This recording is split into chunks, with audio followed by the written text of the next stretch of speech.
The Labour leader and chief Remainer has been planning for years to take Britain back into the EU's orbit.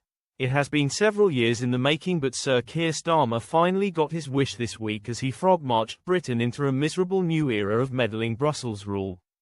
With a stroke of a pen, the Labour leader ensured a return to European Union regulations and interference which many hoped had been consigned to the dustbin of history.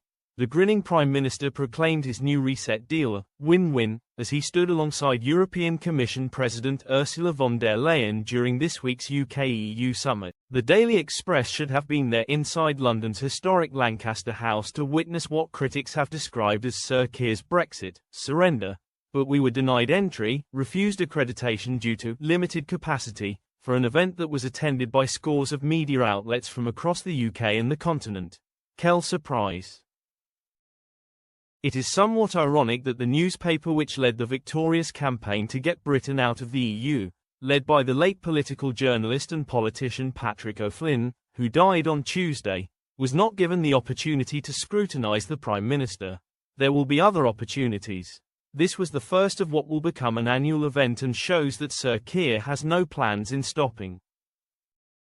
On Monday, the Labour leader, who backed Remain then campaigned for a second referendum to undo the Leave vote, agreed to restart payments to the EU budget which could run into hundreds of millions of pounds a year. And, to the fury of Britain's beleaguered fishermen, he caved into French demands to allow access for EU trawlers until at least 2038, more than 20 years after the public voted to take back control. The agreement also paves the way for a youth mobility deal, which could potentially grant 80 million young Europeans the right to live and work temporarily in the UK. Unsurprisingly, Sir Keir's reset deal was met with a furious backlash. Critics said he had been stitched up like a kipper by Europe as his sell-out for smoother trade will crush the UK fishing industry, drive up immigration and cost taxpayers millions.